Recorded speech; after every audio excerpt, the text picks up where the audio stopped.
everyone. Welcome to our very special program today. I'm Vivian. I'll be hosting this battle. It's going to be the battle of the best FPS in VR, which, spoiler alert, is Onward. So, anyway, we do have special guests with us, and let me introduce everyone who will be representing the different games for today. And we do have a judge with us, Navah, and I'll bring her on in a second here. You can hear her, though. All right, so we have with us Kemi, who will be representing Pavlov. I'm being as exciting as I can with that. Pavlov. Yeah, with Pavlov, okay. I don't expect much from someone who plays with an iPad. Oh, wow. Did you hear that beep? All right. And we have Callie with us from Hyperdash. And she plays in Dash League, so she'll be talking about her favorite game. And this is a little bit of a cheat, but really, really awesome. We have futurevirgo from Vail. And I say a cheat because she's actually a part of the team. So she has a lot of, insights, and we can only trash it so much because she's in it, and, so... So those are the 4 FPSs. Sorry, contractors. Get somebody on your game, and we can add you into the next one. So the fun thing about this episode is that I think futurevirgo, you were like, I didn't even know that there are all these other people in the FPS world, and Callie was like, what is that game? I have no idea what you're talking about. I may have just Googled FPS. She may have just Googled. It's definitely not frames per second. Yeah. But we're going to show you some clips of the games that we like. We're going to hopefully convince you to come to our side. Now, we do want to shout out to those who actually play all the games because you can. There are leagues that are hosting these different games, and we all are...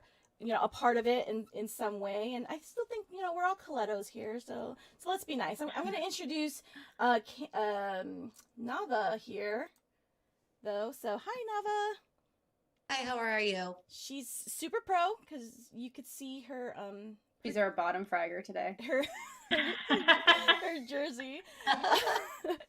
So What'd she say? Navah is here because she's hilarious.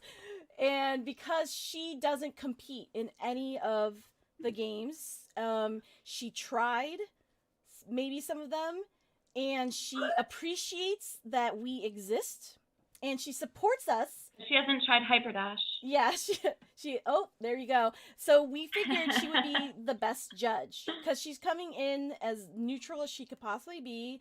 She loves us all equally, even those that she just met 5 minutes ago. So... I think she's a good judge, and all of you in the audience, you too could also, throw in your opinions in there as well, as we definitely love to hear people's opinions. That's what it's all about. So, so first up, let's talk about the actual games. So I'll have Callie talk first. If you want to go ahead and kind of just talk us through Hyperdash and what it is, and I'll show a video of it. Sure. So it's an FPS, and it basically is robots shooting robots, and you have a couple different game types. And so I think this this clip is actually me bragging about the community, because the French guy, or one of the international teams, made a song, and they sing really well. Aww. And so I don't know if this is the right clip. I'm hoping it is, because I can't hear it. But they made an a cappella song, and it's awesome. And I love playing with those guys, and so I really wanted to highlight that. I can share the clip. I hope you can find it at some point. But yeah, we can. That's that little snippet. So basically, this is one of the different maps that is on Hyperdash. There's a payload type map and a domination type map. And there's also a deathmatch. So basically, one of them, you try to hit all the buttons and have them all your color for a certain amount of time. Payload, you try to push the payload as far as you can. The other team tries to match or beat your time. And the final one is deathmatch. shoot everybody. They now introduced Team Deathmatch as of, I don't think the last update, but the second to last update. And, you know, the devs have been great. Just released a new payload map today, and yeah, played that way too many times already. But it's great, and it's relatively simple, I think. It's just a decent learning curve for getting your aim down. But other than that, understanding the game, super simple. Well, Vivi and I actually played Hyperdash in a charity tournament. It was sort of like a pro-am thing where they put noobs like us in with seasoned players. Speak and for it yourself. Yeah. That was the ladies tournament, wasn't it? That was the Coletto's charity Yeah, tournament. I was in that. That was fun. That was super fun. But I would say that the hardest part, I mean, I'm coming from an FPS and so is Vivian, but it's just such a fast-paced game. And the movement on that is insane, but it's also so much fun. I love the escort. I'm supposed to be defending my own game, but I'm just hyping up yours instead. But I mean, it's hard to argue with how fun Hyperdash is. I love the escort thing though, because I play Overwatch sometimes as well, and that's sort of like a game. What's the escort thing? It's the payload. Okay, payload. Okay, because yeah, escort. She's escorting the payload as it goes along. Okay. And not those kinds of escorts. But yeah. No, that's a mode. Let's clarify. So I just want to make sure. We're not I mean, Hyperdash is an interesting community, but no, and that is one of the things I really like about Hyperdash. It's very fast paced. But I will say certain maps are much more so than the others, and payload is something that you can kind of take at your own pace. You don't have to constantly be going at that cart. You can kind of set up where you need to, take a specific role and try and cover something. And so it can be a little bit slower paced if you want it. I try to go for most deaths. I'm usually dying the most, and I like the fast pace. I can't really go slow in any map in Hyperdash, but that's what I love about it. So is it okay to die quick? It's very okay to die. Yeah, because no, you can, which is the nice part, right? Yeah, it basically, you will respawn. It can be a detriment whenever you're dead because it takes about 5 seconds for you to respawn, and while you're respawning, your opponent could be pushing the cart, or they could be pushing the buttons for domination map. But you know, yeah, so the domination map is the one where you push the buttons in the different bases, and you have to have all of them your color for 3 seconds, 5 seconds. I feel like I should know that. But if you die, it's okay because you just spawn right back. Do you have a different outfit on, or is it the same? So there's red and blue. You did see blue. There's red versus blue. Actually, devs today just introduced new skins. So it's brand new. It's kind of funky looking, and it's gonna take a little bit of getting used to. I'll show some footage of it while you. Skills. When did he? Yeah, so this is a payload map. This is basically the blue team is trying to push the cart as far as they can, and the red team here is trying to stop them. And the other cool thing about Hyperdash that I like is the variety of weapons. So this guy here is ridiculously good with these rockets. You spawn with regular pistols, but you can actually guide rockets. So you can fire them, and then you can direct them after you fire them. So he's going around barriers and obstacles and making it nigh impossible for these guys to get on cart and try and push it. And this is a fantastic clip because he's definitely one of the best with these rockets, and he's stopping them from any movement. And you can see rocket terrorists.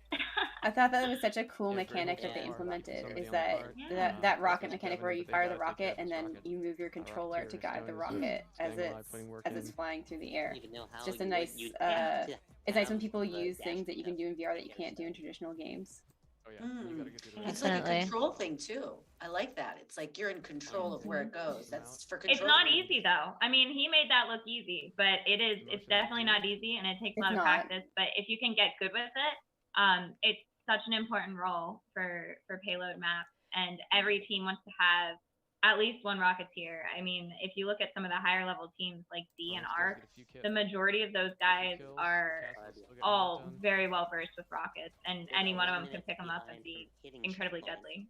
So, but that's the other thing. There's many different weapons. There's, I don't know, like 7 maybe, and it's all different skills, and it's all different ways to play. So if you're looking for something a bit slower, pick up rockets, go hang in the back, and see how many people you can hit with them. Something faster, they've got staple guns that shoot, I think, 8 bullets super quickly, quick reload, and you're just bouncing around trying to hit as many people. I'm pausing the screen a little bit here so that I just want to point it out that it's a lot of fun to play, but it was hard for me to follow when I'm watching casts because it's so fast. I mean, it's called Hyperdash, so fair warning. Yeah. but it is like, you know, like you look how fast everyone goes, and then you die, and then you respawn. So, which I liked because I didn't feel so bad about it. But also, I do really like Hyperdash, even though I'm here to take you down. Philosophically, no. I like it. I just don't love it. No. I really like it. It's that what I like about it is that you can play on the Quest, and it's the same if you play on PC or the Quest. Like, there's no like other advantage. It's smooth. You know, the graphics are great, and it wasn't really jittery or anything. And I was surprised that I didn't get as motion sickness. Yeah, that I thought I would. Yeah, fun fact. So whenever a bunch of us started playing this, it was not released on the Oculus store yet, and we were playing it in alpha.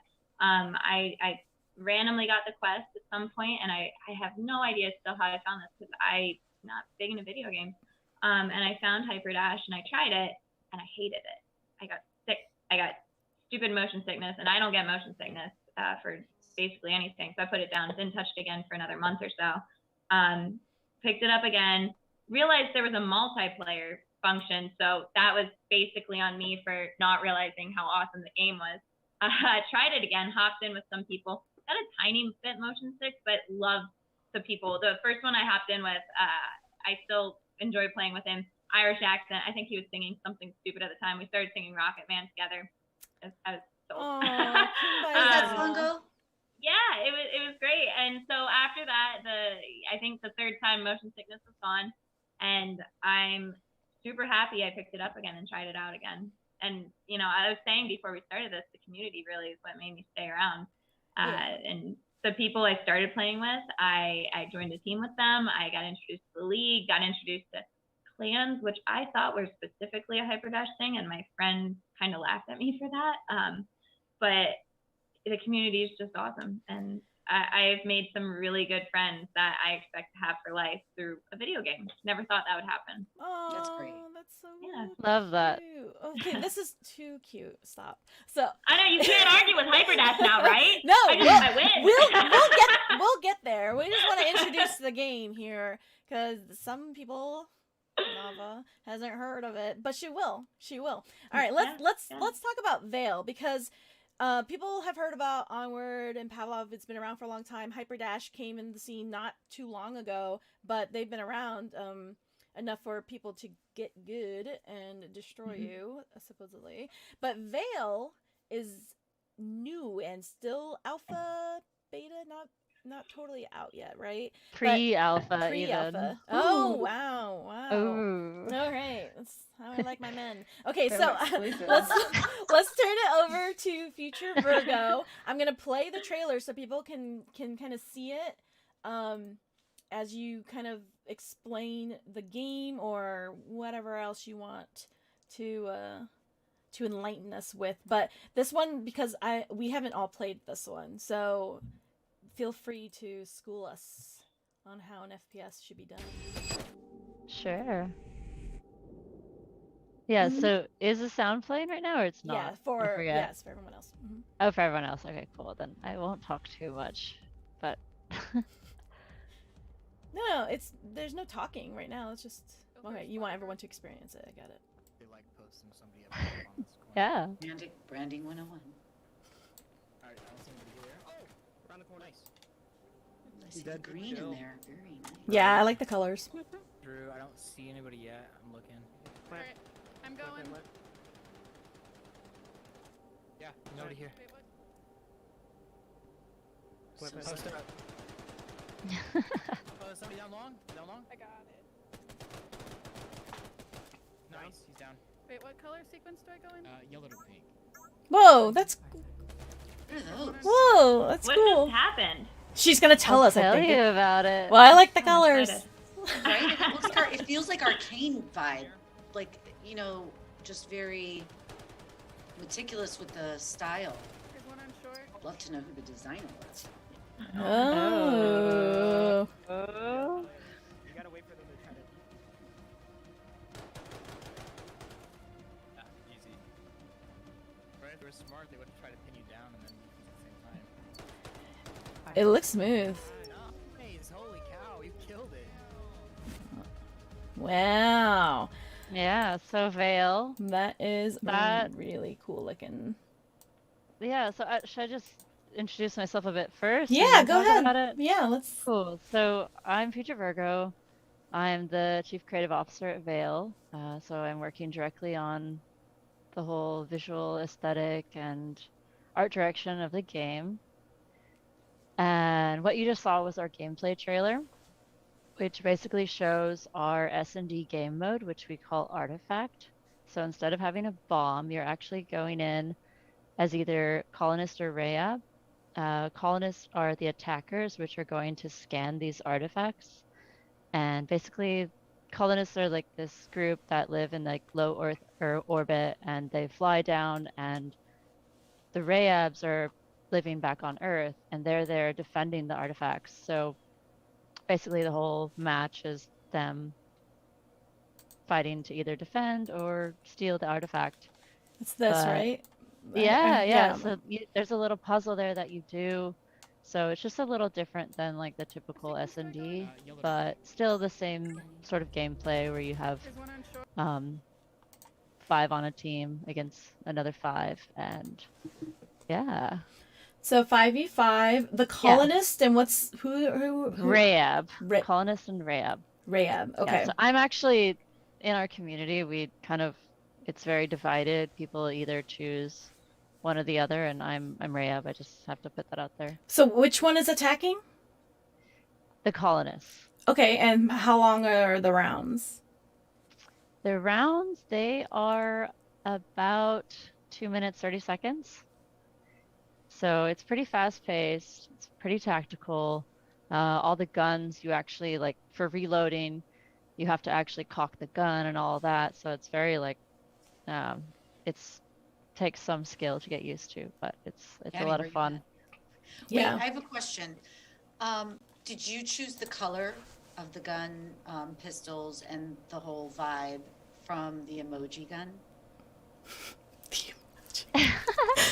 Because it fits I mean, perfectly. that's a nice coincidence, I would say, because I am obsessed with green currently, so I've been bringing a lot of green into the design lately. Yeah, me too. Just side note, I do like the color and the aesthetic. Is it going to change any of the colors, or is this pretty how you like? Kind of talk to us about the sure. figures. So far, we started off like a really small team, so basically all the level design actually fell on me early on, and so the whole aesthetic was like minimal sci-fi, and everything was kind of muted. But now we're building out more maps and trying to create, basically open spaces that are like beautiful, and there's definitely going to be a lot more color. It started off very, very drab, but we're taking it further, and yeah, there's going to be a lot of evolution there on the look and feel. Oh yeah, We're definitely gonna actually. see it on Netflix, right? This looks Yeah, like Netflix arcade. series. What? It's a hockey game. What? Yeah, so this is Vail's social. I'll let the trailer play because it's cute.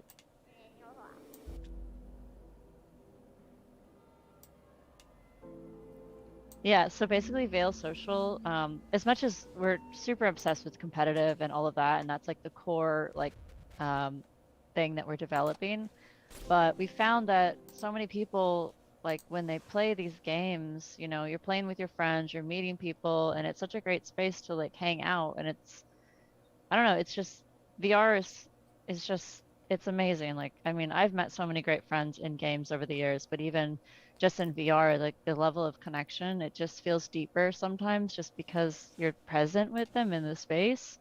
So we found that like people just like hanging out in VR. So we started building out just casually, like more social type experiences to accommodate everything else. So basically, like, like when you're in a lobby, like queuing up to play a match, instead of just a traditional like voice chat lobby, we have a home, which we call the Armory, which you can actually hang out with and like host servers and actually invite your friends over and hang out before the match. So in there we have just a few like mini games right now, but we're definitely going to build it out more in the future. But there's chess, there's hockey, there's drawing, and there's also a secret room that takes you to a nightclub.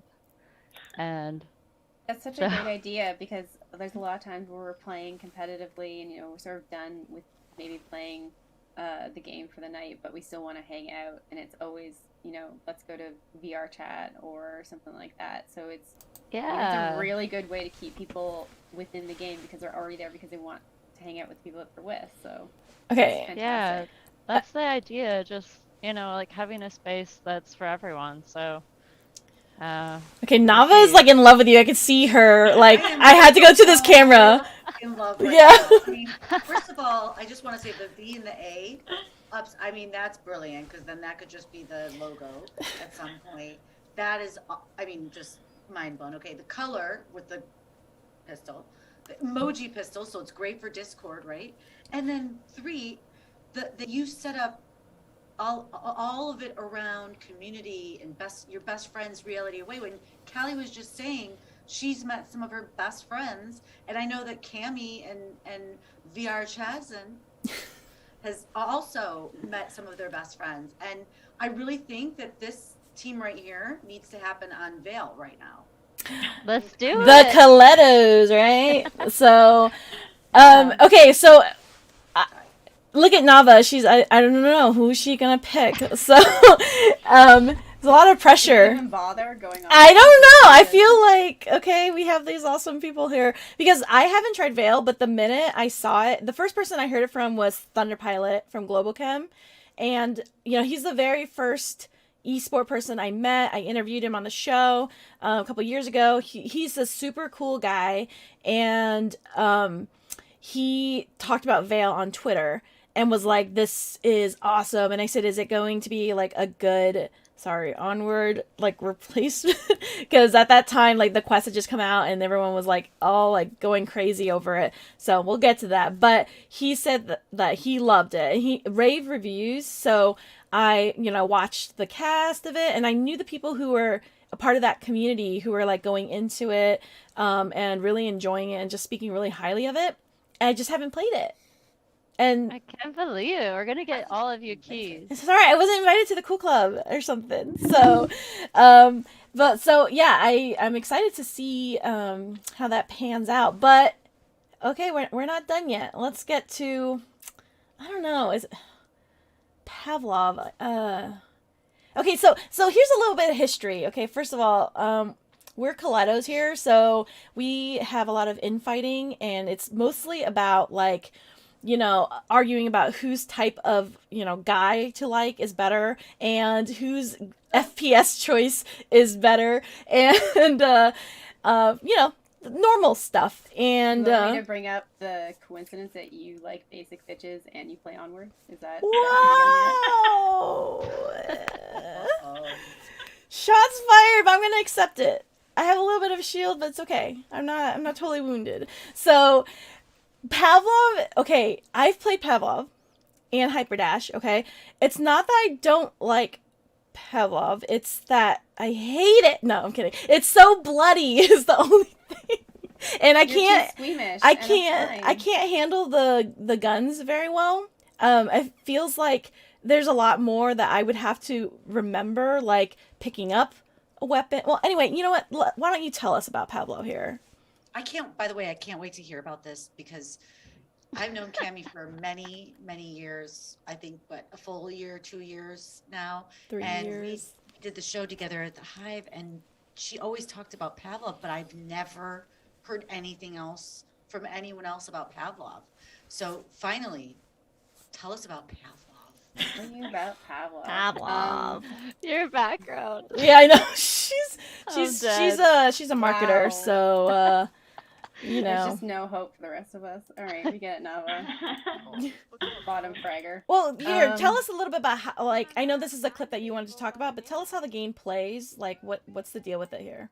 Oh, this is a great clip because this is me shooting my friend in the back after he killed everybody on the enemy team.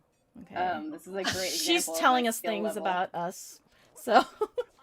Pavlov is essentially, and it gets labeled like this a lot because it's the easiest for traditional gamers to understand. It's CS:GO in VR. So it's your traditional S&D 5v5. Goal, the objective is to, if you're on the terror side, is to arm the bomb or kill everyone on the other team. And if you're the counter-terror side, the goal is to defuse the bomb if it's planted, or kill everyone on the other team or prevent them from planting the bomb. That is pretty much it in a nutshell. It's not really that fundamentally different, I would say, from any of the other FPSs here. We have different game modes as well. We have deathmatch, team deathmatch, we have gun game. Realistically, competitively, the thing that I think makes it unique is, or the reason that I gravitate towards Pavlov over Onward, is that I tried Onward and I felt like the gun mechanics were very awkward. Give me a minute. It hasn't been my turn yet. She's already. I'm not. She's going on the offensive already. Yeah. Tell us why Pavlov is great, not why you can't play Onward because you're not good enough. Come on, let's go. Let's go. Okay, it's true. The only times I've played Onward, I have usually shot my own teammates before I shot anyone else in the other team. That's the best and part. I cannot figure out how to load some of those weapons, so that's on me. It's a skill issue. But also, I keep losing my iPad, and I just don't understand where Candy Crush is. Like, can I play that? Because I'm bored. Anyways, sorry. Haven't even started yet. It's like you're already kicking me. Listen, Onward's like chess. And it's like, it's a strategic game. Yes, you have to be smart to play. The long con. The long con, exactly. Yeah. It's like dating. Why don't you understand this? Okay. I just want to kill people, and I do not want anyone to tell me that I have to sit down and wait somewhere until someone does something. So that Pavlov is more so my game. It's definitely more fast-paced, although I would say that Hyperdash is up there. It was. You don't have to sit and wait for anything, and it doesn't require that much thinking. All right, I like that. That's right Just up my alley. Wow. Okay, guys. Give me a minute. Okay, so Pavlov, it's 5v5. It's a lot like CS:GO, but tell us a little bit more, like how long are the rounds and what are you like? What's the exact? I actually don't know how long the rounds are. I've never checked. I think they're about 2 minutes, 2.5 minutes, maybe. Okay. I don't know. They usually, it's very rare. I think the rounds time out. You usually just murder everybody or something happens. But I would say that the best parts about Pavlov is the best parts about every game that we've been talking about. It's the community of people. In Pavlov, that's especially important because most of our content, most of our map content is derived from our community. It's produced by map makers who create these gorgeous places for us to play on. Sometimes they port things. So one of the other cool things about Pavlov is that you've played other games. You've played Overwatch, you've played Call of Duty, if you played almost any other popular FPS game, chances are you can now go and play on that thing that you used to play on Pancake and actually be in that game and play Pavlov. So I mean, it's got a wider range of content, I would say, than most other FPS games. And again, the community is, for the most part, pretty wonderful. Like we were talking about, I've met some of the best people in the game, and we've become really good friends. And it's that's my defense of Pavlov. So you said that the community creates the games, right? No, we don't. Well, okay. So if we're talking about competitive only, no, that's a standard 5v5 S&D mode. However, Pavlov is kind of notable in the fact that, I don't know if any of you have played Gmod. Gmod is sort of this thing built on allowing people to create their own game modes and all these various ways to play a game in all these different environments and stuff like that. It allows a lot more freedom from the community to shape games the way that they want to. And Pavlov does the same thing. So as much as, you can go in and play your traditional S&D, if you want to play Minecraft Zombies, you can go in there and do that. If you want to play a weird version of Mario Kart, you can go in and do that. There's a cooking mod. I don't necessarily suggest that one. It's kind of weird. People have ported Grand Theft Auto in there. You can go play Grand Theft Auto. There's a version called Tarkov, so that's Pavlov version of Tarkov. There's Battle Royale. There's it's really like a cool playground / sandbox for people who have the technical ability to create things and bring them to life easily in VR, as long as they involve killing somebody, usually. So could you bring Vail VR into Pavlov? Not really, because you would have to, I mean, I don't really want to go into that, but Vail at its heart is going to have different mechanics.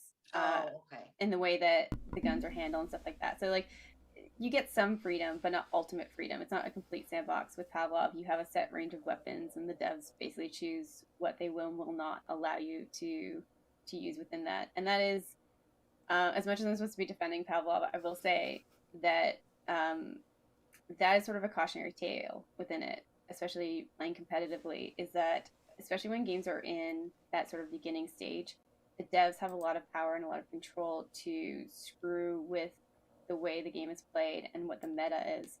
And it's interesting because it makes every season that we play fundamentally different. One of the videos or one of the clips I had in there was during the knife meta. So at one point you could basically kill someone from across the map at their spawn points by throwing a knife really well. And it was not really good for competitive play, but it was really fucking funny if you did it. let me get Did you to do it? I've gotten like a couple, but it takes a lot of practice. Oh, this is a great one. This is Remus killing 3 people at spawn before they even get to like move. Oh my God. Is that Wow. and Mortano is just like so over the moon at this. Yeah.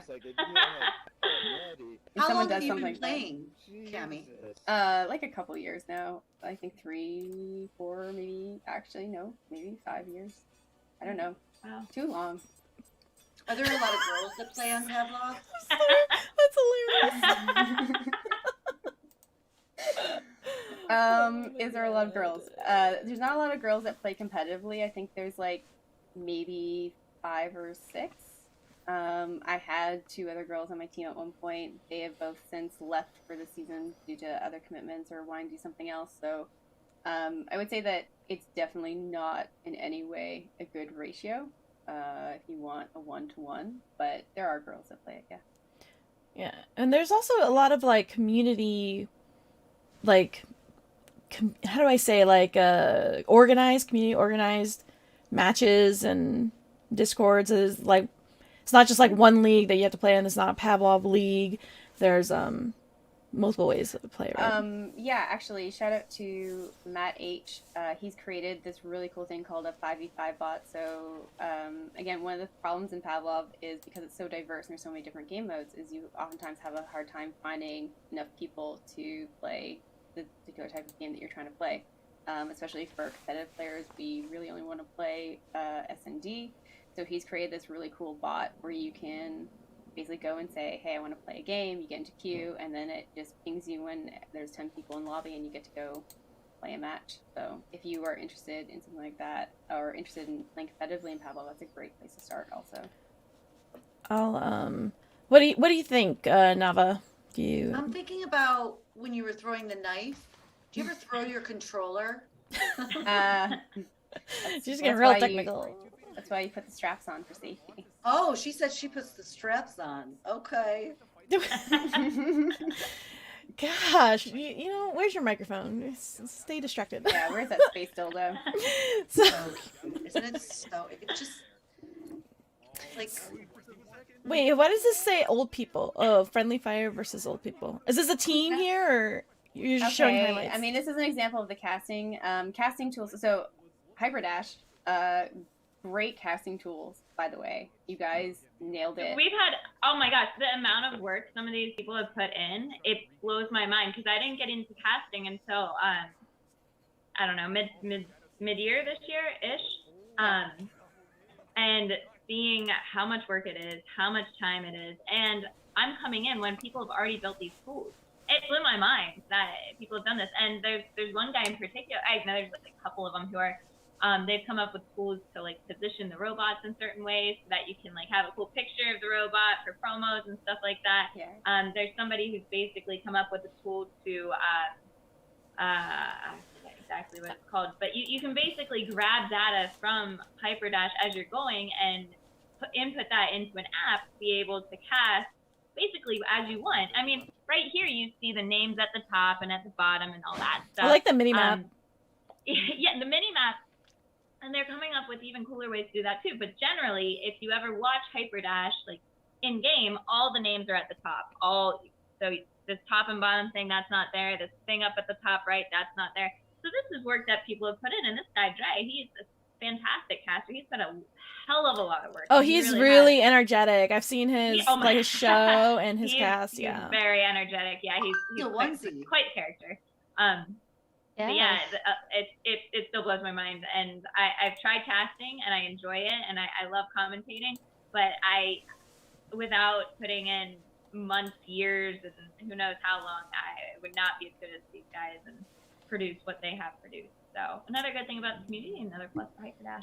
So do I get to flex a little now? Yeah, go ahead. Oh boy. Flex things. Okay, so a few things. Oh, someone turned the light on. Oh, it just turned on automatically. Okay, so a couple things for Vail. Well, speaking of, I'm going to track back to when we were talking about Gmod. So something that we're really excited about in the future is creator economy. So for Vail, that's something we want to bring in and like give people the chance to like create things in game and be able to like earn money off of it. So that would include creating alternative game modes, maps, all that kind of stuff. So that's something we're really looking forward to implementing. Second thing is casting. We actually have built-in caster tools, and the UI for it is really beautiful and aesthetic and fits with the game as is already.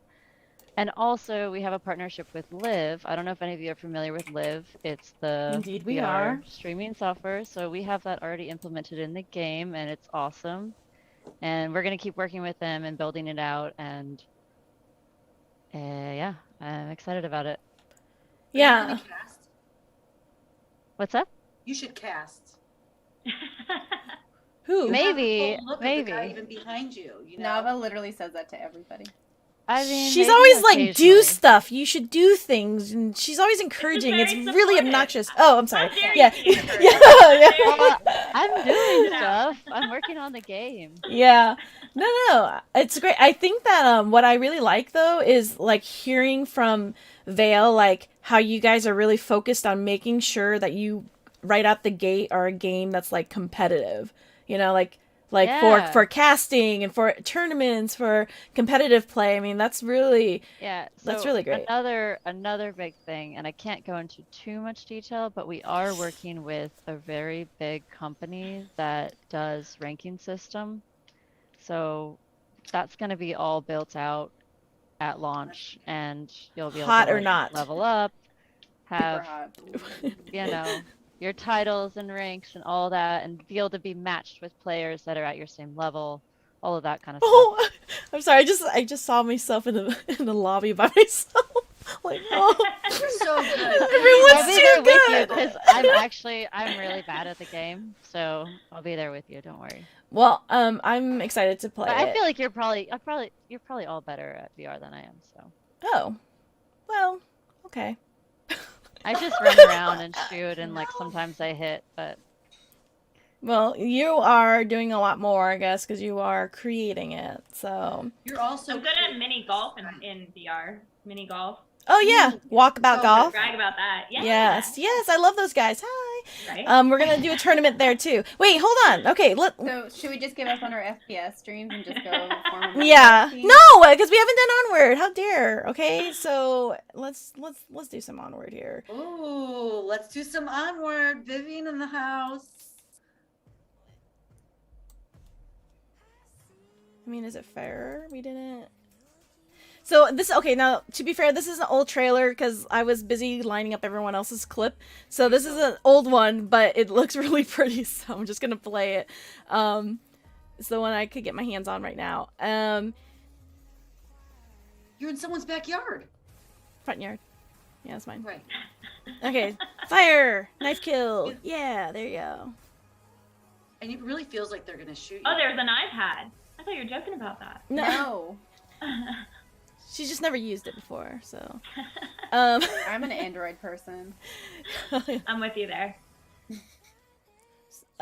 Okay, so this is, look at that, 2019, this is so old. Ooh. Sorry about that, but, you get the idea. Okay, so Onward, another FPS, 5v5, there's Volk, and there is Marsoc. Marsoc is attacking. They are trying to get to the satellite dish, the uplink. When they are within the right radius of it, they pull out an iPad and input a 7-digit code that generates every round. So some people like memorize it. Some people like put in 3 numbers, go back for the rest. There's all kinds of different ways, but Volk has to defend it. So they have to hang around there. It's like you're kind of like hiding, you're waiting. So it's the approach and the wait. The rounds are 6 minutes. Some games are 5 minutes, so 5 minutes, 6-minute rounds, which apparently is too long. Yeah. It's like double of everything. I'm so sorry that for you guys, it is too long. So, kidding. Okay. It is not as long as Hyperdash. You're right. Hyperdash is different. You're right. It's a different, because it's like 25 It feels minutes. like 3 minutes because it's so fun. Yeah. Okay. So onward players last longer, essentially, is what you're saying.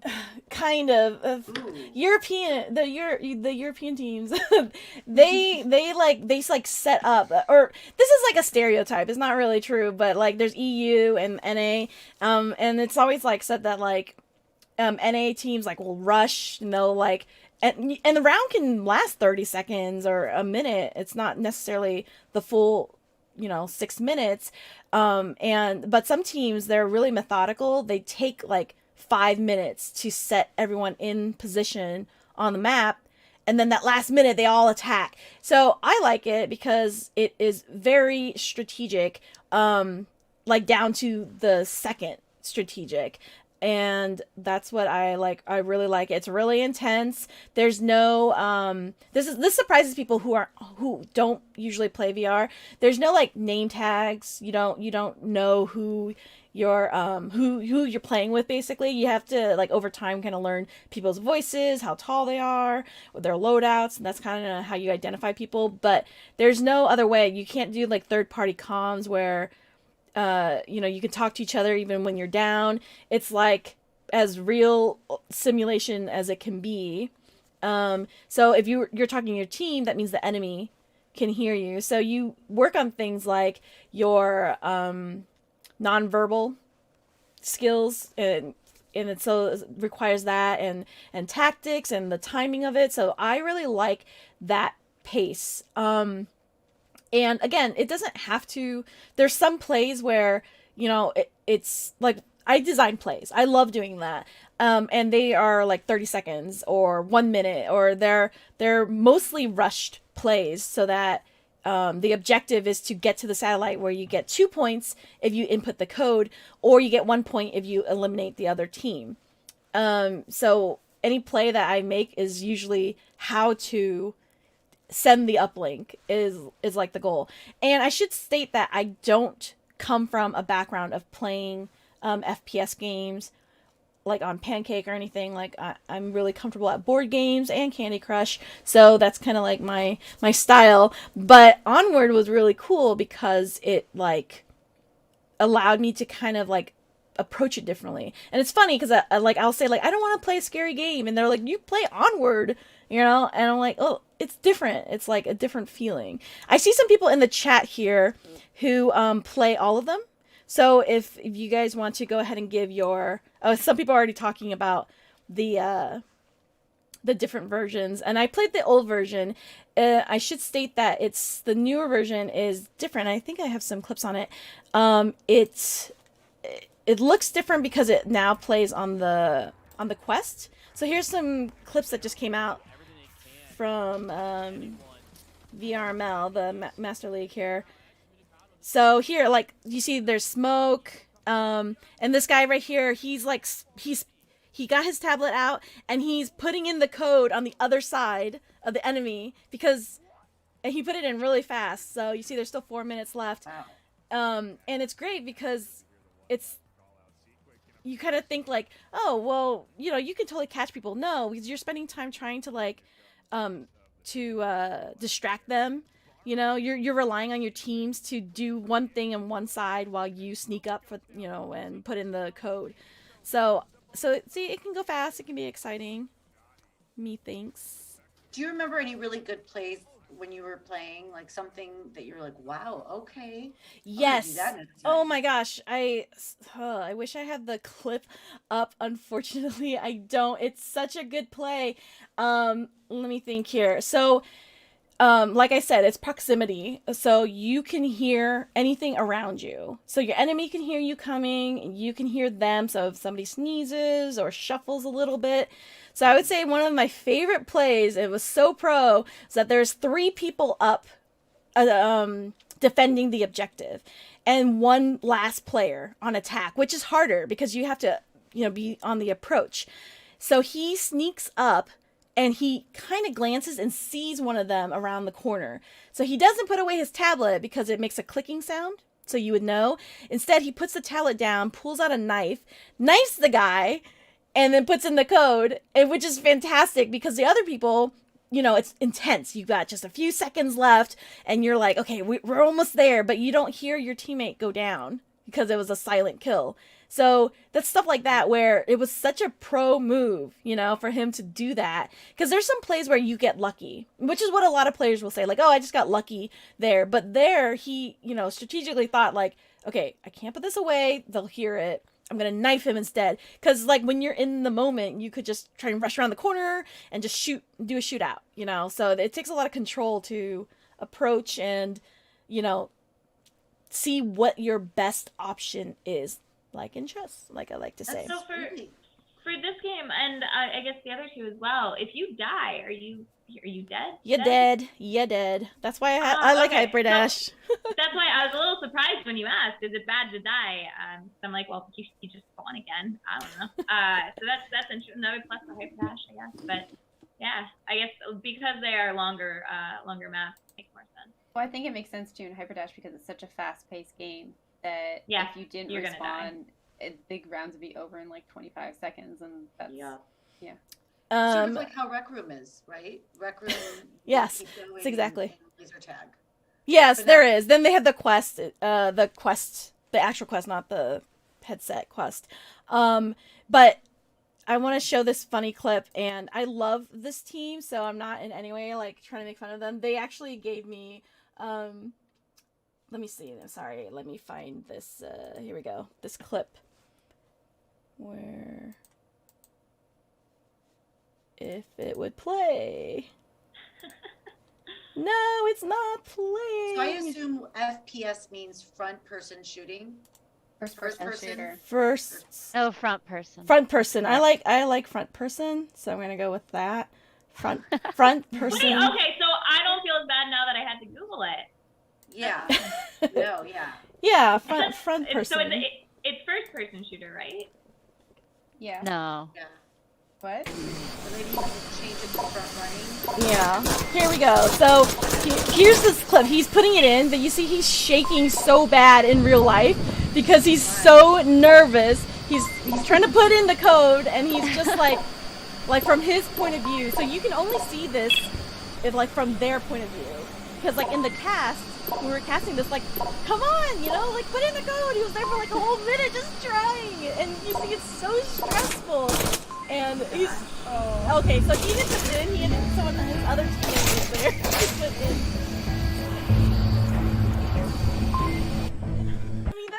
I thought that was like really good. That's a really good like show of like how I feel so nerve-wracking. Stressful, yeah. Yeah. It's too much energy. I mean, I need to meditate right now just looking at it. Yeah. Yeah, it doesn't sound like a fun game if you're stressed out that much. It sounds like it feels real, and I've been there. And because it's a backyard, I felt like it was my backyard that I grew up in.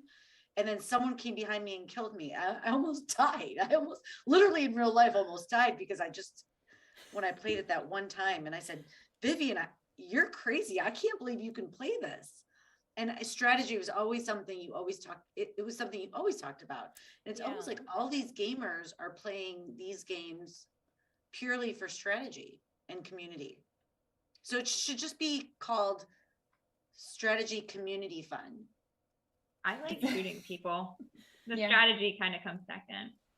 Yeah. The strategy is to murder them. There you go. So yeah, I mean, I tell this story all the time, but I started playing it because I was like recovering from chemo, which was really intense and like it made me really shaky, messes with your head, you know, it's like really bad drugs that they're putting into your body and stuff. So Onward was what helped me because like it was something that I didn't know how to play. And because like in my before I had cancer, it was like I always had to do like set everything up or create things and kind of like be like the person She was a talk show host on to do the Hive, things. sorry. But then I kind of like got dumb, you know, from the chemo and the treatment. It was a lot. So I just wasn't myself, and I really hated it because people were like, okay, well, you're done now, so go back to being you. And I'm like, I can't. So Onward was great because I didn't know how to play, and no one was like, oh my god, she doesn't know how to play. They were like, okay, you don't know how to play, let me show you how to play. And it was, you know, 6 minutes. I gotta try, you know, I could think about it, I could strategize, and then if I die, it's fine. I just gotta do it again. And so then once you do it once, you're just like, okay, now I gotta do it again. I gotta do it again so that I can win. And so that's kind of like what did it for me. But as I like branched out, I mean, I do play Pavlov. I'm not good at it. I don't compete in it, but I've gone in there to play it because it's just different. All the games are a little bit different. Hyperdash is fun. You know, it's colorful. I'm sure I'll like Vail once we play, right? But I like the color scheme. Yeah, it does bring a little bit something different. Now Onward, you might not have seen me there for a while. I actually played last night for the first time on PC for a while because they released it on Oculus Quest or Meta Quest, whatever you call it, and it just changed the game. Ready? Yeah, it changed the game, and that's what I really liked about Hyperdash. So I would say Hyperdash wins that round because Onward is on the Quest, Pavlov's on the Quest, but it's like a different Pavlov version, and Hyperdash you can play across both, and it's pretty cool. Yeah, well, I mean, and one of the things I want to say, and you made me think of this when you're talking about it. Obviously, since Hyperdash is winning the, you know, game versus game debate, I want to say about VR games in general. I've heard so many stories, specifically through Hyperdash, but it's really the only one I play, about people who were going through rough times, pandemic or other like life situations, and not only the game but the community that they were then entrenched in helped so much. And there was one about somebody who was dealing with a partner who had really bad Alzheimer's, and it was kind of a little bit of an escape, a little bit of a relief. He's not trying to help, he's not trying, like he's in this community that he can then associate with on a person-to-person level instead of a caregiver level. And it was awesome to hear that. And that's not the only story I've heard. And I know people who, pandemic happened, they hopped into this, they loved the community, they got into it, but then, you know, pandemic, I won't say it's over, but it's letting up a little bit, real life's happening again, and they were able to kind of slowly back out, but still keep those ties and still hop in for fun, still stay in touch with the team and the people that they like playing with. And it's VR is such a, I think I'm getting jaded, but every time I stop and think about it, it kind of blows my mind. And I love the fact that you can socialize and interact with these people who are on the other side of the country or on the other side of the world as if they were in the same living room. Yeah. No, I would agree. I mean, that's really what... I think gamers have always formed strong connections with each other, and it's because you're sharing an experience where you're cooperating usually in a common goal. And anytime that you have to do that, it's a team effort. I think that naturally brings people closer together because you have to trust the other person. And in these games, it's especially, you have to trust that the other person isn't going to let you die, or that they're going to do the thing they're supposed to do. And I think that VR enhances that sort of feeling of camaraderie and almost team building, if you want to say, or cohesion. Mm-hmm. I think you were talking about that earlier, Callie. It's like your team's like very cohesive, and that's a word that we tend to use a lot too, because that's how it feels. when you have a group of people that are just so set on the goal together, it's this cohesion thing that happens that is a little bit, I don't know, almost magical. And I think VR emphasizes those bonds between people because you have a little bit more of a presence with each other. It's not just a voice on a headset. It's a little bit of that physicality. It's weird. We talked about this a long time ago that in Pavlov, I can spot a player like across the map, and I can almost always, if it's someone that I know very well, I can tell who it is without a name tag. There's something in, even though it's an avatar and it's IK movement It's how or they whatever move.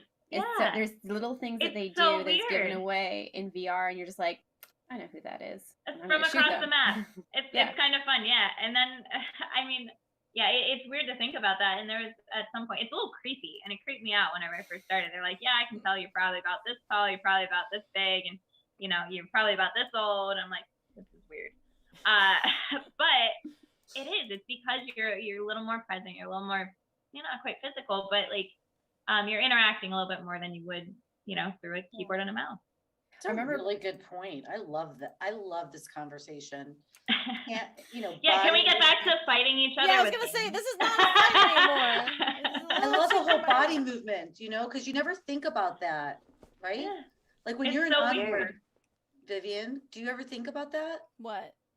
Just Think? body movement with no, because you also don't have name tag. You don't have name tags, right? Oh yeah. So it's really cool because I did social VR first, and we used to do these fun things where we would imitate each other. So like we played a game where someone would change into like someone else's avatar, and they had to like act like them. And it's funny that some people when they made fun of me, they like they're like, no, this is her. They took off the headset and moved me down, or like swinging your hands, because some people, you know what? When I used VR, I was on the Vive, and I had no idea that people who were on the Rift and stuff were sitting down. I was like, you're sitting down? So like, I mean, it was great. I lost like 10 pounds because I was like standing for like 6 months. Like, oh, I didn't realize that. So because it's like full room, so you could tell who was on the Vive because their hands were like dangling, and then the Rift people, their avatars are like this. So, and that's kind of funny. And you do kind of like recognize people. I recognize people from their loadout. That's I think that's really funny that you can do that. And because like sometimes you go in an alias, and people are like, "Is that you?" Because like you could tell the loadout, the color smokes that they like to use, and their height, because it's your real height. So there's that cool aspect about it. I don't know. What are you feeling, Navah? What do you think? What are you feeling here? I'm feeling a lot of different things. I'm feeling like I wish I liked FPS so I could play it. It seems. I feel like that's the part of it, is the community part. I mean, of course, creators are great with the maps, and to have a creator on your team is even better. But just this whole community. But I'm really that lime green is just like going, and it reminds me of Arcane because I'm obsessed with Arcane right now. But you taught me a lot about gaming. Vivian and Cami both have taught me a lot about the whole strategy side of it in gaming, and I think a lot of the things that everyone's saying is just around the same area. And I know that you both have such a passion for it. And every time I see gamers casting or something, I'm like, wait, when's Cami gonna go cast, like get into the cast for Pavlov? Because I tried searching her in Pavlov when we were on the Hive together. Because by the way, in case anyone doesn't know, Vivian used to run a show, the Hive. It was the first one that streamed IRL from VR, and she like went portal to portal everywhere. And Cami was a producer at the show, so I learned a lot about that gaming aspect from it, because they would incorporate gaming into the social VR side of things. Okay, Navah, let's incorporate a game in this show. This or that. Yeah, well, okay. Why are you hating on that game? That game was awesome. Okay, it was a game called. It was so great. Is it porn or VR title? And That's a great game. So much work goes into it. Yeah. It's a full day. Oh, sorry, what? Yeah. Goes a lot of work, huh? Okay. Well, no, we would start to bring in a lot of gaming aspects to it, because again, I didn't come from gaming. Navah doesn't. but it's kind of like merging the two worlds together is really cool, because I think we all like competition for different reasons, but it does take a certain type of like personality. Like, yeah, you like the community for the most part, they're pretty cool. The game itself is fun. I mean, there's always like a something about it that just like you have to play this game. So I don't know if anyone else out there. There's a couple of people I know who really enjoy the game, and actually a female comes to mind right away who is in the servers with us. She is fantastic and an absolute killer, but she just doesn't really like the competitive side of it. So she's in the community, interacts with the community, especially the ladies, and just doesn't have that competitive need. And A, I'm jealous, and B, I don't know how she does it, because I'm overly competitive. Okay. I can tell. You're very good at selling Hyperdash. I think they should hire you. Well, it's just easy to sell. It's obviously the best. It sells itself. Ooh. Yeah, exactly. We haven't decided that yet. Do you think that's partially... it was decided before we started. Okay. Well, I'm glad you competition. Yeah. Do you think that's partially, though, why there isn't as many girls in gaming, is because some of them are hesitant to be competitive? Because I found this in not only in games, but in real life, even when, you bring up Monopoly, which everyone hates apparently. But, there's some, it seems to be more women, in my experience, who say, I don't really want to play something that's competitive. There seems to be this turn off of competitiveness. Is that anything that you guys have experienced? I feel that to an extent. Like, I actually am deeply competitive, but it's something I actually kind of suppress. Like, I just don't like to tap into that energy typically, because it just feels, I don't know, it's too aggressive, or yeah, I don't know, yeah, and then I don't like myself exactly when I'm like super competitive. I feel psycho. I think that you are competitive with yourself, because look at the nail polish. Okay, that's all I gotta say. We're competitive with ourselves too. Yeah. Okay. So yeah, we have, I think all women, there's not all, but yes, all early adapters or whatever, they've got to be competitive, because, I don't know about you, but when I first started in VR, I almost just updating my computer was already a full-time job. I almost applied for an IT position because I had the skills. Yeah. Well, yeah, it is different from because from social VR, it's like half women, and a lot of people who do social VR are not gamers, the guys even. So I guess it just depends on where you come from. If you come from gaming, then maybe you know a lot more competitive people. But for me, I'm friends with a lot of people who stream VR. They play, they're variety streamers, or they do a lot of different things. A lot of them will not play Onward with me. They're just like, no. And especially because first of all, there are some streamers who heard I was playing and they were like, okay, Vivian's trying to play Onward. We got to get this on camera. So there is a video out there that exists that, is making fun of me. But then afterwards, some of the streamers are like, no, I can't, I have an image to maintain. I can't just go and suck at this game. And they're honest about it, So there's that too. But which of these communities have the most women? Say Pavlov is already out for so many reasons.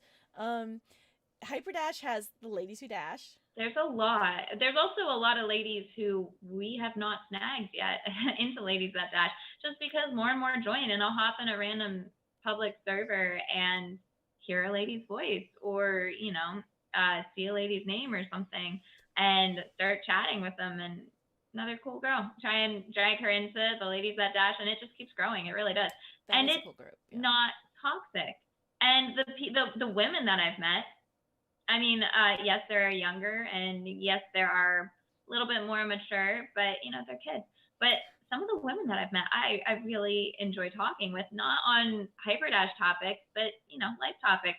People have sent me, somebody who was an RN sent me medical advice because I hurt my ankle, and then yelled at me constantly because I kept playing Hyperdash. But it's really cool, and I don't know. I obviously don't come from a gaming background, but I've heard about some of the toxicity out there, and I've seen minimal. I've seen very few instances of it, but I've seen it. I don't think it's been directed directly at women in the Hyperdash community. I think that toxicity is equal opportunity, at least in the Hyperdash community, but it's rare. And That's fair. yeah, and I mean, we do have a decent amount. I don't know how it is in the other video games, so I really can't compare. No, I would agree. I think VR in general is not. And this is a great time to take a pause and talk about why we're doing this show.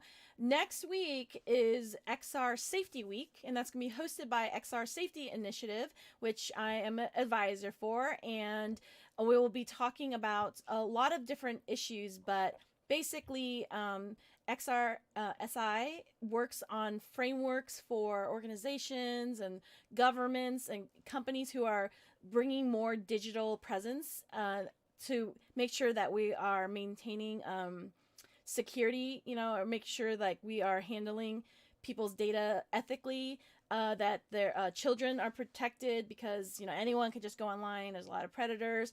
That there's diversity and inclusion and opportunity for different people to participate and join and to give their point of view. And I really like that about the XR community. And because VR is still new and not totally mainstream out there, billions of dollars selling out stadiums yet, it's a really great opportunity for us. And I think that most leagues, I worked with almost all of them, not all of them, but almost all of them. And everyone across the board really agrees that this is a time that we can kind of like make sure that once this blows up that we already are ahead of it and not adding that toxic whatever from Pancake Gamers world. So I do appreciate that. So next week, December 8th, we will be hosting on this channel a panel of people who league organizers. So we have league representatives, and we're all going to be on together and talking about different strategies and different ways that we hold the community and ourselves accountable to make sure that people, I'm not just talking about women, but all people like feel safe and feel like they can like report issues or they can be themselves. So I mean, it's a worthy conversation, and hopefully you can join us. It'll be at around the same time. So I think 8 p.m. Eastern time we'll be starting the show. Again, it's a lot of the leaders, I think, in VR esports. So that's my plug for Safety Week. Thank you for that. That's great. That's such a great initiative. I have a question on that one. The holidays are here, and a lot of my friends, parent friends, are buying their 9 or 10-year-old and 13-year-old headsets. Though I told them not to. Does Oculus know about this? Well, Oculus actually, interestingly enough, Meta Oculus, really, really interesting stuff. So I was on Instagram one day and I saw that they had a PowerPoint on how to pitch your parent to buy you a headset for Christmas. Whoa. In most areas, I would say, wow, that's like a great idea. That was but good. There was no age restriction on it. So I thought immediately, oh, okay, well then at the end of this slide, there's going to be like a parenting guide to VR. Nothing. Is there a parenting guide for VR? No, and there should be, because there dangers. Is there? Yeah, XRSI, we have different initiatives. One is medical initiative, and one of them is the children's safety initiative. And they actually, it wasn't me working on this one directly, but influenced policy in Australia and worked with the Australian government when they enacted different laws to protect children using the internet. And it's not just VR, but it's like put in there about like AR, VR, and it's like represented. So there are people who are making sure that like we are addressing those things, and it's important. And one of the big things that we will talk about next week is verifying identity in competitive, gaming, because you can play anonymously online. True. Personally, I think that once there's like money involved and prize involved or LAN events, that like you should know who you're playing against and who they are. And I know that there's like a lot of ways that people can like make alt accounts and stuff, but I think that that's a really good starting point for like conversation to make sure that like we're kind of all on the same page. So one of the things we'll be talking about next week. Yeah, but there's an answer to that: blockchain. But on another note, I don't want to get in. I don't want to take. Are we going to have this NFT discussion again, Navah? Oh, well, it is God. future of payments. Sorry, I know NFT. it doesn't have to be an NFT, but we won't get into it. We'll get into it another day, but I do want to, because there are play to earn games and free to play games, and a lot of those problems that we have can be answered in that. But what is something, like each one of you, what is something that you're looking forward to in the next 6 months in gaming? Playing Vail, honestly. I would like to play Vail. Ooh. Yes, please. I mean, look at the avatar. It's just, I like it's it. like a mannequin. She puts the headband back on. Yeah. Louis Vuitton. God, that's not okay. So this was something we talked about off air earlier. Was the avatars, because in Onward it's like meant to be like androgynous. Their mouths are covered. It's you can't really like, make out the body type and stuff. And I prefer that. I know some people are like, oh, when are we gonna get women avatar? I don't want that because that's not what the game's about. Like, it's not about like. Oh, there's no women avatars? No, but then I don't want to. Like, I want it to just be like, oh my gosh, these are the. I can't hear this anymore. It's over. What? No, listen to me. Because have you been in VR chat? First of all, I love VR chat, but you know what? It's Avatar Central. It's a strip club of like. There you go. VR. Exactly. This is about competition. This is about gaming, and this is about like kicking people's asses. I'm not worried about like how I look and stuff. So I do appreciate that aspect for all of these games across the board. It's really not about like. But isn't style part of strategy? Look at your headband. Do you or do you not like? I mean, I carry accessories for a reason. It is part of my strategy. So, back to so anyway, you're looking forward to Vail. See, Vail looks like something I could play and not be scared. No, I think you'd be scared.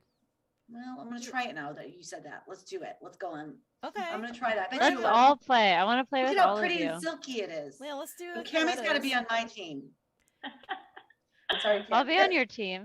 I thought we were all playing on the same team. What's going on? Oh, Okay, okay. we'll play on the Okay. same team. Yes, please. That's no Okay, fun. but I have a question to ask about Vail. You were I want to hear about like the objective where because you were talking about like puzzles or the sequence of how does that work? Yeah, our S&D game mode. So right now what we have in game is probably just like the first concept of what it'll be. I think it'll be iterated on, but right now, yeah, so the whole thing is artifact mode is if you're the colonist, you're going to scan the artifact.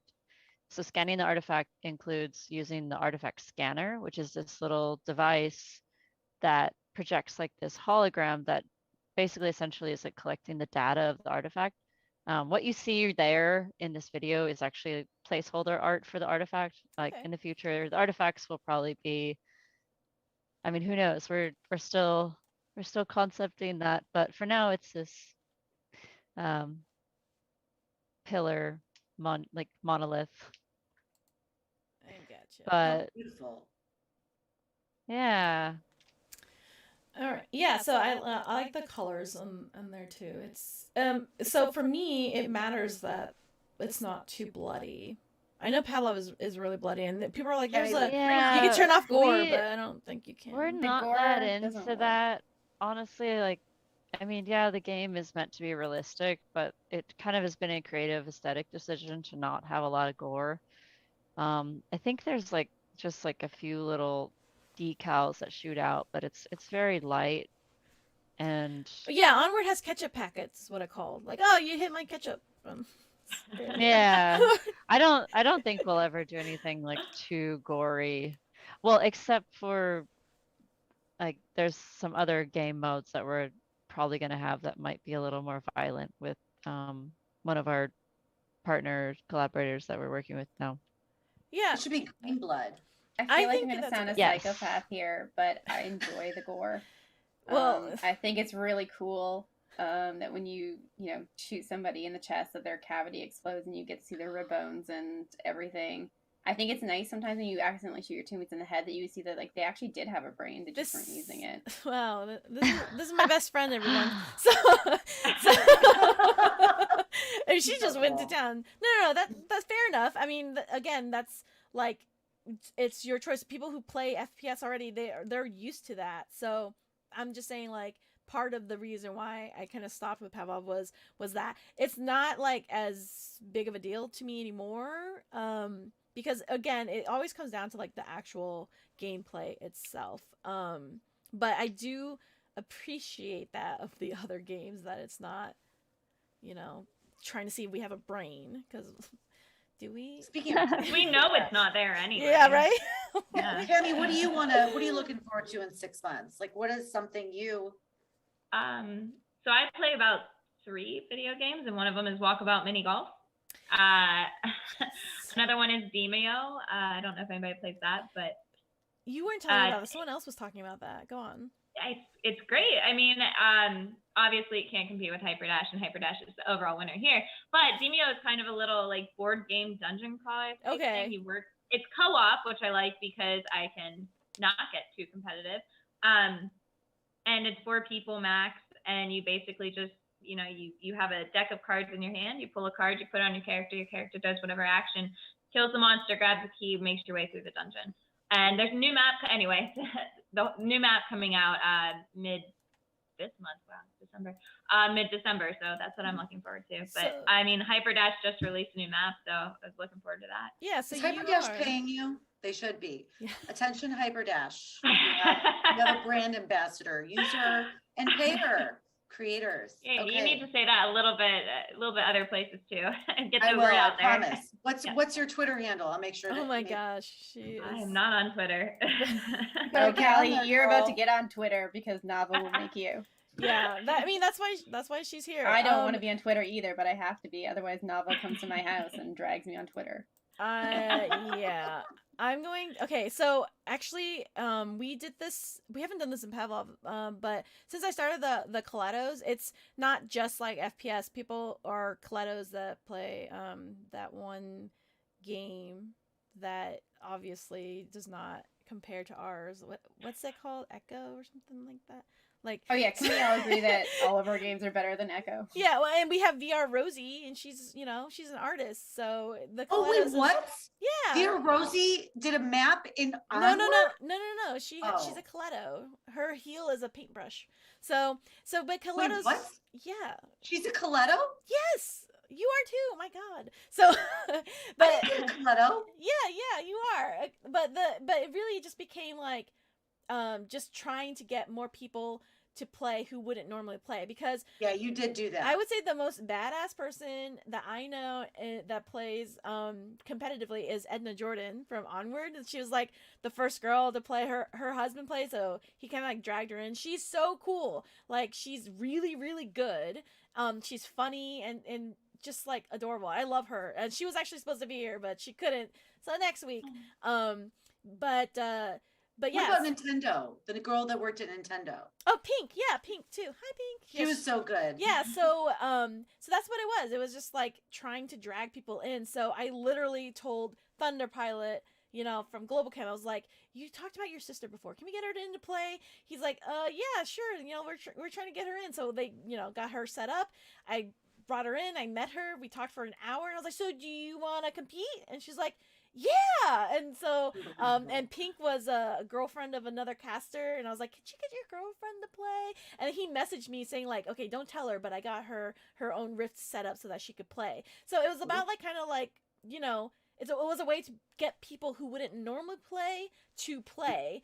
And so I'm like, Wait, but really you're not even giving yourself on the people that you actually asked. So now those are all gamers and their girlfriends you're talking about. But she reached out to people like Callie, Leon, who you would have never seen in a game like that before.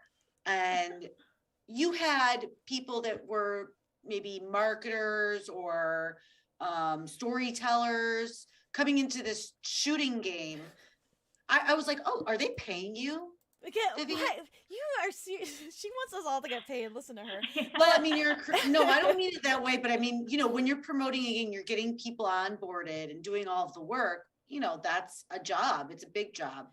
And I was just like, are you there? Like, you're like raising their clout big time here. No, and Vivian connects everybody anyway, but that was fun. your goal, was to have an all girl team. I remember that. Yeah, and it was, I'm like, and why it was isn't awesome. Tammy on there? I loved it, and so the Colettos, we've since like branched out, and we've done a Colettos tournament for Population 1. There was like 20 women that played, and then we did a Colettos tournament for Hyperdash. And so that was like 30 women that signed up Were you and in it, played or Kelly? something like that. Yeah, I was. she played. And Cass and Cherry played as well. Robin, Reality, me. Oh no, I didn't play. I trained though with everybody so that I could cast and figure out how to play it. So I'm gonna show a fun clip of the Yay! Meadows here. This is our little roar. Here. Guys, ready? Yeah. This is not Onward, right? This is Onward. I'm just showing you. Signature But murder isn't their name callouts. tags aren't supposed to be on top, I thought. Well, because this And is now they're growling. I don't know if anyone watching the stream has played with the Colettos, but they are very, very entertaining to play against. Where is it? So yeah, so we do our murder and then roar. So it's really just like having fun. That's like, I really like. I just like adding that culture to it. So anyway, we're getting to the end here. Navah, what do you think? Tell us a little briefly about these 4 games here. What are you thinking? I'm thinking all 4 of you are so awesome. I don't Oh my even god, get care. out of here! But no, really, I do want to ask a quick question. Does Nope. anybody else have? No, I'm just kidding. Oh, Go yeah, ahead. okay. Yeah, I know. I really want to just know if there's ever is there an opening for everybody, or is that just your thing, Vivian? What? Like how you do murder? Because I remember you guys were doing that when I was doing Facebook Spaces with. Oh yeah, murder. It was just like something we said like before. Murder. Like it was like murder and then roar, and so like our hashtag would be like murder with 3 R's, so 6 R's all together. That's our trademark. But it was just really a funny thing to do, and I really like it, and it's always going to be my initiative to try to get more women playing, because I'm sure people are like, who cares, blah blah blah, whatever. I know that you guys fight me on it too, like, well, they have to be good at, you can't just make them play because they're girls. I'm like, no, guys suck too. We can all suck. We can all be terrible at this all at The girls once. will get good eventually. Yeah, That's kind of one like of the barriers, though, of being like a woman and jumping into these sports, that you feel like you have to be sort of at a higher level than a guy would if they were just coming into it. It's okay if they suck. We have to be better. Yeah, by the way, they all suck. They didn't take any tests to get in, so why do we? And that's one of the things I really liked about our Hyperdash community, that we have a server for the ladies in Hyperdash, and occasionally we would just don the Amazon name tag and have our own little pub server. Yeah. That's mine too.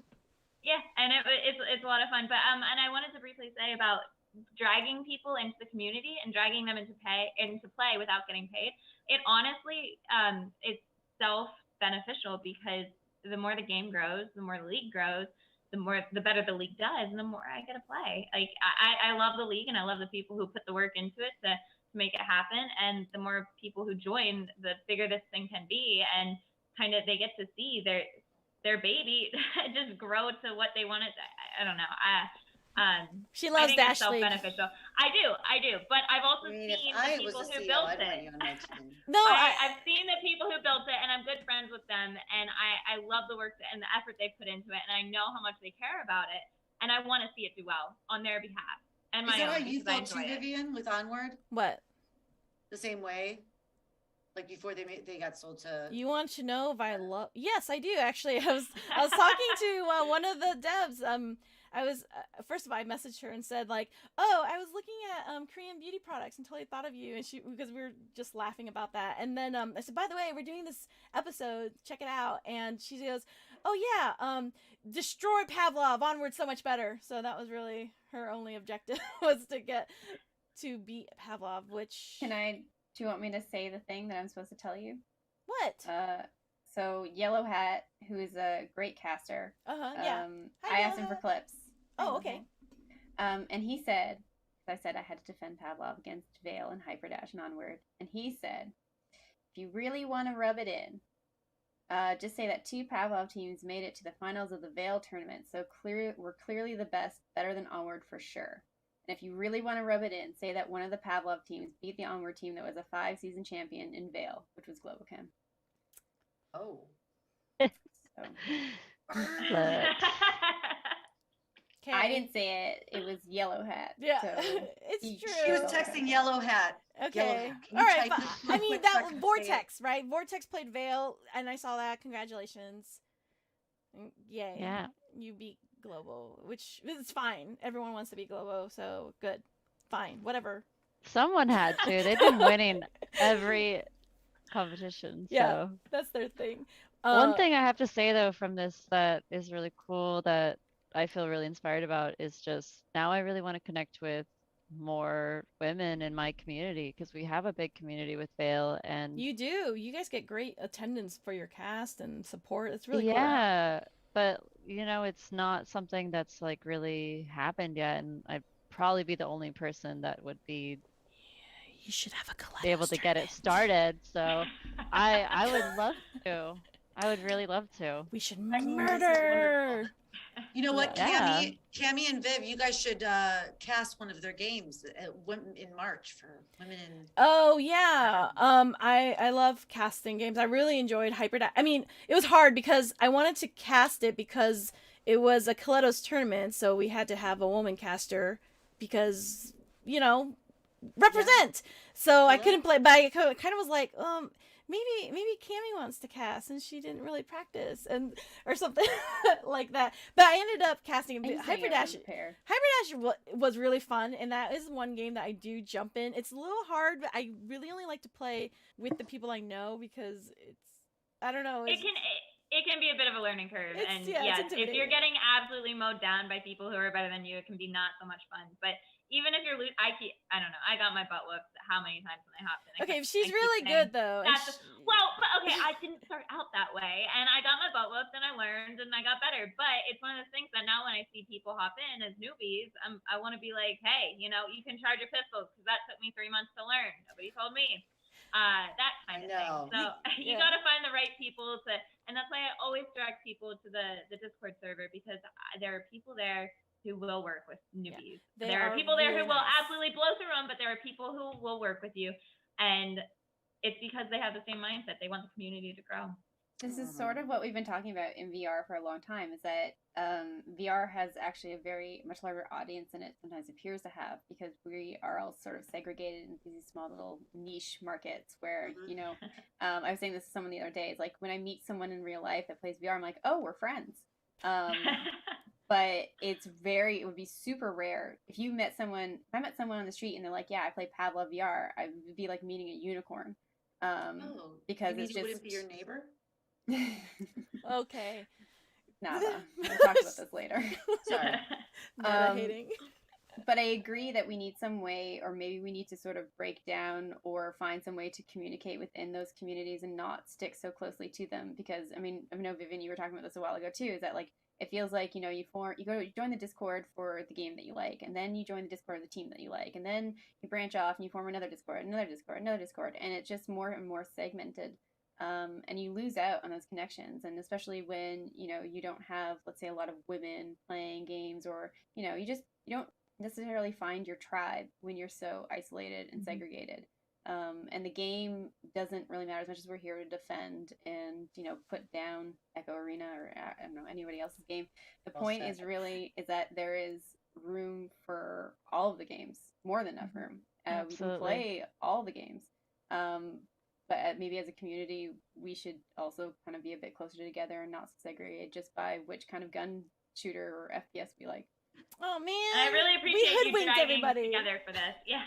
But also, yeah, I did. My friend did just convince me to buy Onward, so I'm about to try that out. I'm gonna step into another FPS and see how it goes. All right. Okay, you gotta tell me, because I've been playing it on the Quest, but I finally hooked up my index again, and it's been a while as I was moving around, and the first map I was like terrible. I was like, oh my god, why am I just running out there? You know better. And then the next one, I totally kicked ass and was like, yeah, but you know, I was quiet. I was under an alias. I didn't speak or anything. So I totally kicked ass. Awesome. Then the next one, I sucked again. So I'm going to be the one running out there, definitely not quiet, because that's how I am in Hyperdash, and it's a learned habit. So, okay, so you're going to get us killed already. I can already tell. I love Kelly. Yeah. I want to be on Cally's team. No, you don't. I do. I can tell your energy's great. You know what? It's energetic for sure. I love that though. How great is that we're all talking about something that's around gaming, and it's really inspirational, and you can be inspiring someone right now. You're inspiring me, all of you, you know. Because you So want to I play. think Like I see your jersey. I see you. You're already trying to get in on the gaming stuff. Come on. No, thank you. That's yours. That's your space. I like to be a part of it because Nava's Okay. gonna be our If- cheerleader. If anyone's wondering why Navah is here, first of all, she's a host of the Why are you show. here? But she also took over the Hive for a season so that I could focus on I just casting follow and Vivian playing where she goes. Onward. So that's why she's here. But it looks like she likes all the games. I guess we all get Wow. participation trophies. Participation trophies, yeah. But I will say this: Fine. this Vail creatives is mind blowing, and I think it's Yeah. going to be the next Arcane. So if there's a stock that I can put some money in, An I would put it in them. Yeah, so yeah. Okay, well, She's got some secrets. I know it. I could see the way that all that. Yeah, goes. so just a few things Ooh.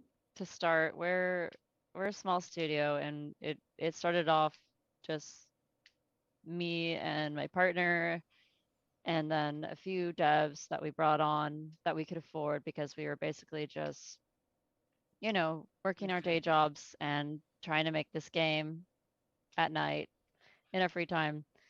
But yeah, since the past year, we actually launched a equity crowdfunding campaign, which was successful. And since then, we've done several more.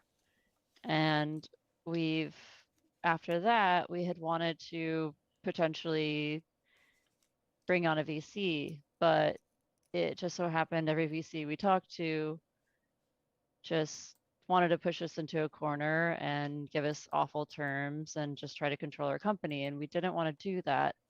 And also, their obsession was what our exit strategy was, when you're going to sell to Facebook. And that's something we Really? don't want to do. So, just this last November, like, we connected with this NFT artist person, and they were really obsessed with our project and they really saw a future in it. So they wanted to invest in us and help us launch an NFT campaign. And this is something I've had a lot of people approach us about NFTs the last year, and it became just like noise in my head. Like, I don't want to hear about NFTs anymore. I know. But it's obnoxious, and like, you know, I get like 20 It's just DMs a day about it, and then it's just I'm a virtual tired of it.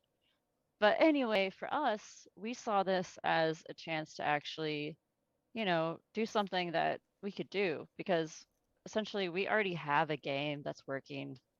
It's like, you know, it's a game, it works. And basically doing this NFT thing was just something extra that would be really fun for the community. So what we ended up doing was these characters that we're calling Vailians. They're essentially like Ooh. an in-game pet creature that you can adopt, and you'll get to have it in your social armory. And at the same time, it's allowing us to remain independent, but also have the capital to finish developing our game and release it the way we want to release it on our terms. So And everybody can change their profile pic on to Discord. a cute Vailian, and they're Vailian. actually I love it. they're so cute. Like, I honestly, I want them all. I'm obsessed with them. But Do we have a picture of it? Yep, I just put it up. That's we're watching the little trailer now. I mean, you guys need to talk to Netflix. There's a whole story here. I feel like she's gonna launch that next week. She is. You know, they had a makeup artist. Because I of course was so obsessed with it that I looked into it. Because I'm normally not into all of that. I mean, yeah, I like Flash and whatever my son watches, but Arcane was very different. I want to watch it. It's on my list. Do you know that a makeup artist did the look of the avatars? Like, helped with the look? I think that's so brilliant. It's cool. All Yeah, right. so that's Vailians. But yeah, the auction is live right now. It ends tomorrow, but What is it on OpenSea? so it's on, if you have MetaMask, it's actually on, you can find it on metadrop.com, but you can view the auction on your MetaMask. So it's cool. There's like 6 factions, and they're all different like creature types. And so you can bid on all of them actually. And yeah. VailiansNFT.com, right? Oh no, sorry, that's football. Well, metadrop.com. Metadrop. All right. Well, I think that maybe we're all winners tonight. You are all winners. All right. Thank you, Nava. I mean, This really, is fun. out here and playing and doing what you do, like that You're is right. so. This is the problem when you have a non-competitive person Honestly- deciding the results of a competition, because all of us are like, no, name a We all fucking win. winner, But- Nava. This is kind of just like, this is why women are better, because like this was supposed to be a debate. But, That like, was we're the all, like, point. Discussing we're just it. like all right. reasoning and like realizing that, you know, everyone has a point and it's valid, and you know, Yeah. Yeah. It's the Brene Brown way, everybody. Vivi and not I, always about winning. Vivi and I will one day have a cast where we do the toxic version of this. Where Oh, it's right. Participation. Okay. Any conversation between me and Cammy off screen is toxic as hell. So, So not. Yeah. No, it's A very little So bit. awesome. Everybody wants to be a part of the Vivian Cammy show. sure. sure. Yeah. If you want to be roasted on your taste in basic guys, thanks, Cammy. So, and get scolded. I was just look at her face.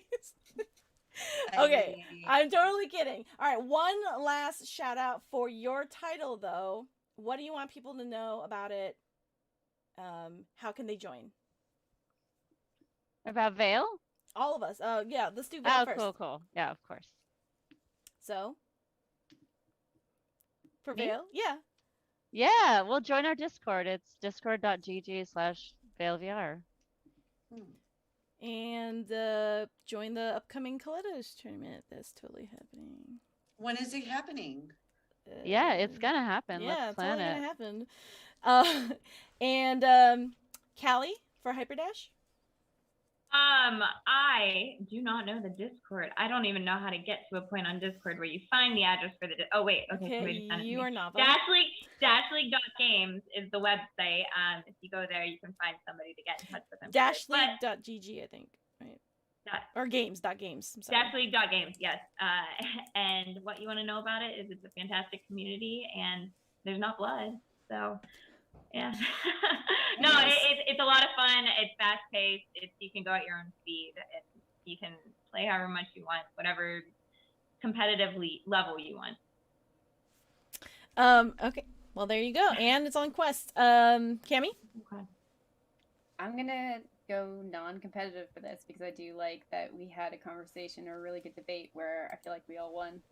And it's safety week, so let's just be really nice to each other. I think that I really want to try Vail. I love that you're doing an NFT to raise funding and to keep control of your IP. I love that. Callie, I like Hyperdash a lot. I think that it was so much fun to play, and if I had more time, I would be in that league. Vivian. What? You learned some things about Onward. You had some nice things I to guess say sometimes forward. we all need a nap, and that's when you play Onward.